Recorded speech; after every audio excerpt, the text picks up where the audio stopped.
जरा सी रोटी खा ले। नहीं माँ, मैं नहीं खा सकती, लेट हो रहा है। अरे बस एक रोटी खा लेना। रहने दो ना माँ, आपकी रोटी के चक्कर में अगर मेरी बस छूट गई ना तो बॉस मुझे कच्चा चबा जाएंगे। अच्छा बाबा ठीक है, ये ले, ये रोल बना दिया है मैंने, इसे तो हाथ में पकड़ सकती है ना। हाँ जल्दी लाओ, मैं जा रही हूँ, बाय माँ। ये कहानी है रोमिता की, जो अपने माँ बाप की इकलौती संतान थी। उसकी माँ नम्रता और पिता नरेश ने उसकी पढ़ाई लिखाई में कोई कसर नहीं छोड़ी थी, और रोमिता कॉलेज टॉप करने के बाद अब एक आईटी कंपनी में जॉब कर रही थी। फिर उसी शाम, माँ आप पापा की बीवी हो, मेरी नहीं। रोज ऐसे बैठकर मेरा इंतजार क्यों करती हो आप? सो जाया करो ना टाइम से। जब तू माँ बनेगी ना तब तुझे मालूम चलेगा कि अपने बच्चे को देखे बिना माँ की आंखें नहीं लगती। अच्छा पर पहले मेरी शादी तो करवाओ, या ऐसे ही माँ बन जाओ, बताओ। रुक बदमाश कहीं की, अभी बताती हूँ तुझे। रोमिता हंसते हुए अपने कमरे की तरफ जाने लगी, तभी उसके पापा सामने पड़ गए और फिर, अरे अरे क्या हो रहा है भाई? कुछ नहीं पापा, मैंने माँ से कहा कि मेरा हलवा खाने का मन है, तो देखो ना माँ मुझे मारने आ रही है। क्या नम्रता, हलवाई तो मांग रही है, बना दो ना उसके लिए, इसमें इतना गुस्सा करने की क्या बात है? रोमिता अपने परिवार की जान थी। वक्त ऐसे ही हंसते खेलते गुजर रहा था और फिर एक दिन, नम्रता जरा इधर आओ। क्या हुआ जी? अरे वो लखनऊ वाले मौसा जी है ना? हाँ, क्या हुआ उन्हें? उन्हें कुछ नहीं हुआ, उनका फोन आया था, रोमिता के लिए एक रिश्ता बताया।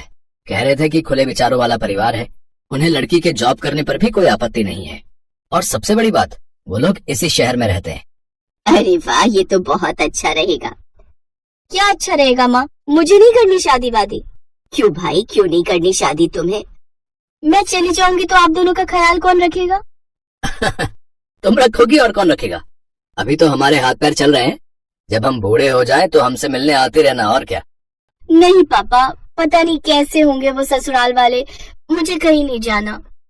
ऐसा नहीं कहते पगली, बिटिया तो पराया धन होती है, एक न एक दिन तो उसे ससुराल जाना ही पड़ता है। और पता है जिस जगह से रिश्ता आया है ना, उन्हें तेरे जॉब करने से कोई दिक्कत नहीं है, और तो और वो भी इसी शहर में रहते हैं, तो तुझे जॉब बदलनी भी नहीं पड़ेगी। अब बताओ, अब इससे बढ़कर और क्या चाहिए? रोमिता भी यही चाहती थी कि शादी के बाद भी वो जॉब करती रहे, तो काफी मान मनवल के बाद उसने इस रिश्ते के लिए हाँ कर दी। और कुछ दिन बाद रोमिता शादी करके रंजीत के घर आ गई। रंजीत एक फैक्ट्री में मैनेजर था। घर में उसके माँ पिता और एक बहन थी जिसकी शादी अभी नहीं हुई थी। और फिर, बहुत किस्मत वाली हो तुम जो तुम्हें हमारे जैसा परिवार मिला। अरे मेरे रंजीत के लिए तो लड़कियों की लाइन लगी हुई थी। अब वैसे ये बताओ, तुम कहाँ जॉब करती हो? मतलब कि तुम्हारा ऑफिस कितना दूर है यहाँ से? मम्मी मैं नेस्टेक कंपनी में सॉफ्टवेयर इंजीनियर हूँ, मेरा ऑफिस यहाँ से ज्यादा दूर नहीं है। अच्छा, मेरा रंजीत तो हर महीने 30,000 रुपए कमाता है। वैसे तुम्हारी तनख्वाह कितनी है? 10-15 हजार तो मिल जाते हैं कि नहीं? मम्मी जी सब कट कटा के करीब 40,000 आ जाते हैं। इतना सुनते ही कमला चुप हो गई।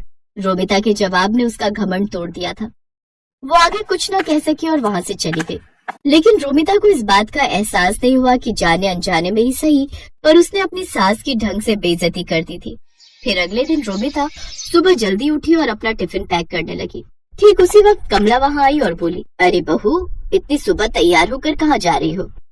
मम्मी जी शादी के लिए बस कल तक की लीव मिली थी मुझे, तो आज से मुझे ऑफिस जाना होगा। अच्छा, और लौटोगी कब तक? शाम को 6-7 बजे तक। ये कहकर रोमिता वहां से निकल गई। सच ये था कि कमला रोमिता की जॉब से बहुत ज्यादा खुश नहीं थी, लेकिन आता हुआ पैसा किसे बुरा लगता है, इसलिए वो चुप थी।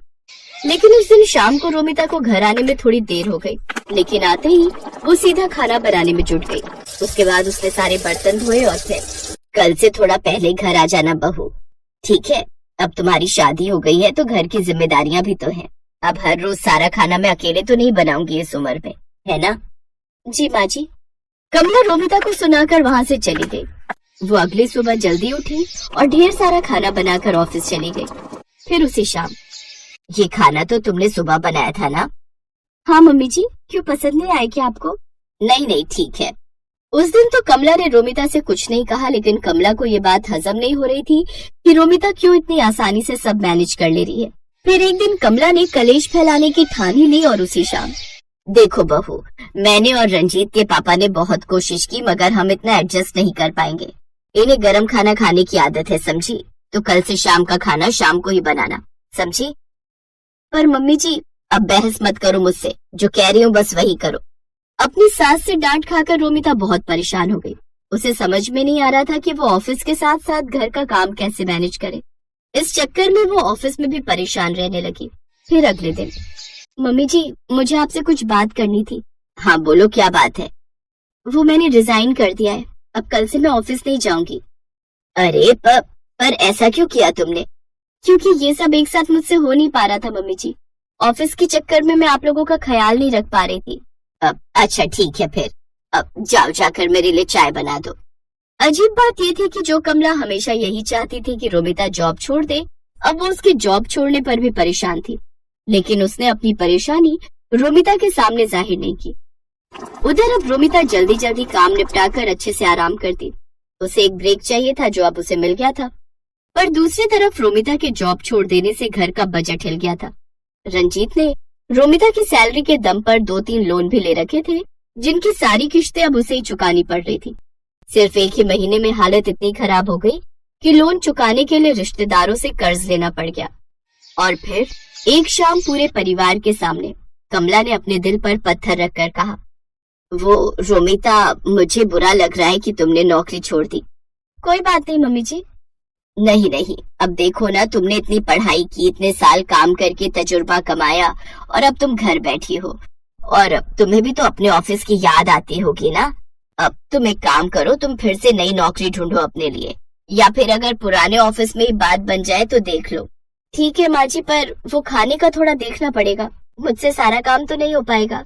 अरे नहीं, मैंने सब सोच लिया है। तुम सुबह सब्जी बना जाना, बाकी मैं दोपहर और शाम को रोटियां बना दिया करूंगी, और जब तुम ऑफिस से लौटोगी तो चाय भी बना दूंगी, ठीक है? ठीक है माँ जी, जैसा आप कहे। अगले दिन सुबह सुबह रोमिता अपने मायके पहुंच गई और सीधा जाकर अपनी माँ के गले लग गई। और फिर, क्यों? कहा था ना, तेरी सास का घमंड एक दिन जरूर टूटेगा। अच्छा ये बता, तेरी छुट्टियां कब खत्म हो रही हैं? आज ही तक थी माँ, कल से वापस ज्वाइन करना है। सही है, चाय पिएगी? नहीं, आज तो मेरी सास के हाथ की चाय पहले से फिक्स है। आप चलो मेरे साथ, आज हम पूरा दिन शॉपिंग करेंगे। रोमिता की बात सुनकर नम्रता मुस्कुरा दी, और इस तरह रोमिता ने अपनी समझदारी से सब ठीक कर दिया।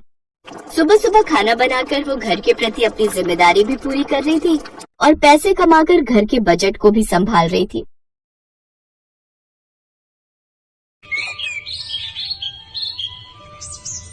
सुजाता देवी के 3 बेटे और 3 बहुएं थी। 2 बहुएं रेखा और उमा अमीर घर से आई थी, जबकि सबसे छोटी बहू कोमल गरीब घर की थी। इसीलिए सुजाता देवी अपनी दोनों बहू रेखा और उमा के साथ ज्यादा अच्छा व्यवहार करती थी, पर अपनी छोटी बहू कोमल को वो कुछ नहीं समझती थी। इसीलिए रेखा और उमा भी अपनी देवरानी कोमल की हर समय इंसल्ट ही करती रहती थी। माँ जी देखिए ना, कोमल तो बिल्कुल गरीबों वाली हरकतें करती है। दाल में घी ऐसे डाला है मानो उबली हुई दाल ही हो बिना तड़के की। और रोटी तो देखिए माँ जी, रोटी में घी भी नहीं लगाया, सूखी रोटी आगे रख दी। कोमल इधर आ, मैं तुझे अभी बताती हूँ। अरे तू गरीब घर से आई है तो तू हमें भी गरीब समझने लगी है क्या? जब घर में किसी चीज की कोई कमी नहीं है तो तू इतनी कंजूसी क्यों करती है? हाँ, आज तूने खाने में देसी घी क्यों नहीं डाला? माँ जी देसी घी खत्म हो गया है, जो था वो मैंने यूज कर लिया। माँ जी अभी 2 दिन पहले ही तो देसी घी आया था, इतनी जल्दी इसने खत्म भी कर दिया। कहीं ये देसी घी खुद तो नहीं खा जाती, क्योंकि इसने मायके में तो कभी देसी घी खाया ही नहीं होगा। नहीं माँ जी, घी तो रखा था, पर कल रेखा भाभी और उमा भाभी ने मुझे पिन्नियाँ बनाने के लिए बोला था, तो सारा घी पिन्नियाँ बनाने में ही लग गया। अरे अब तू मेरी बहुओं के खाने पर भी नजर लगाएगी? तेरी इतनी हिम्मत? अरे तू गरीब घर की है, इसीलिए तू ऐसी हरकतें करती है। चल जा यहाँ से। रेखा बहू, लाला को फोन कर दे, नौकर के हाथ 5 किलो देसी घी भिजवा देंगे। कोमल रोती हुई रसोई में चली जाती है। उससे अक्सर ही ऐसे अपमान सहने पड़ते थे। नया साल आने वाला था, घर में नए साल की पार्टी की तैयारी चल रही थी। रेखा और उमा दोनों ने ही अपने मायके वालों को नए साल की पार्टी के लिए इनवाइट किया हुआ था, बस कोमल के ही मायके वाले रह गए थे। माँ जी हमने अपने अपने घर में तो सबको बोल दिया है नए साल पर आने के लिए, पर कोमल के घर वालों को बोलना भी रह गया है, कैसे करना है फिर? अरे छोड़ो ना, उन भिखारियों को बुलाने की क्या जरूरत है। पार्टी में तुम दोनों के घर से सब लोग आ जाएंगे। अब तुम्हारे मायके वालों में और कोमल के मायके वालों में बहुत फर्क है। नहीं माँ जी, ऐसा मत कीजिए।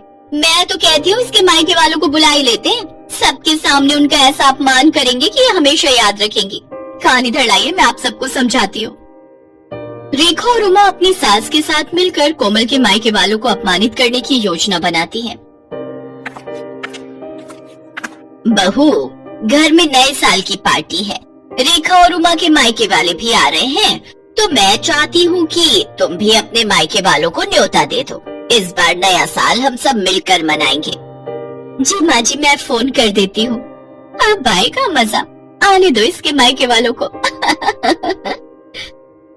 कोमल को जरा सी भी भनक नहीं थी कि उसके पीठ पीछे उसकी सास और जेठानियां उसके खिलाफ क्या षड्यंत्र रच रही है। 31 दिसंबर का दिन आ जाता है। कोमल के ससुराल में पार्टी की तैयारी चल रही थी। रेखा और उमा के मायके वाले आने शुरू हो गए थे। रेखा और उमा ने रसोई में घुसकर तक नहीं देखा। वो तो अपने मायके वालों के साथ ही बातों में लगी हुई थी। कोमल बहू, मेहमानों को पकवान परोस दिए ना? अच्छे से घी मिर्च मसाले बढ़िया डाले हैं ना? कोई कंजूसी मत करना। मेहमान खुश होकर जाने चाहिए। और तुम्हारे माता पिता भाई बहन सब कहाँ रह गए? बड़ी देर कर दी उन्होंने आने में। वो लोग भी समय पर आ जाते तो पार्टी का मजा ले लेते। जी माँ जी, मैंने सबको खाना परोस दिया है और वो मम्मी से मेरी बात हुई थी, बस पहुँचने वाले हैं। तभी कोमल के मम्मी पापा और भाई बहन आ जाते हैं। नमस्ते जी, नमस्ते। आओ आओ, बड़ी देर कर दी आप सबने आने में। आज 31 दिसंबर की वजह से बहुत भीड़ थी, ऑटो भी नहीं मिल रहा था। बड़ी मुश्किल से ऑटो मिला तो हम पहुँचे हैं। हाँ, मैं तो भूल ही गई थी। वो रेखा बहू और उमा बहू के घर वाले गाड़ी से आए हैं ना, तो मुझे आप लोगों का ध्यान ही नहीं रहा कि आप लोगों के पास तो गाड़ी ही नहीं है। और आप लोगों की तो इतनी हैसियत भी नहीं है कि गाड़ी खरीद सको। खैर छोड़ो, आओ आप सबको रेखा बहू और उमा बहू के घर वालों से मिलवाती हूँ। समधन जी, ये कुछ मिठाई लाए थे नए साल के आने की खुशी में। रख दीजिए। वैसे हमारे घर तो वो बड़ी दुकान है ना जो बाजार में है, वहीं से शुद्ध घी की मिठाई आती है। देखते हैं, अगर हमने नहीं खाई तो घर के नौकरों को दे देंगे, उनका भी तो नया साल है। कोमल सब सुन और समझ रही थी। वो अब तक ये जान चुकी थी कि उसके मायके वालों का बहुत अपमान हो रहा है, पर वो उस समय चुप रही। कोमल की जेठ जेठानी अपने अपने घर वालों की आवभगत में व्यस्त हो गए। सूरज ये सब देख रहा था।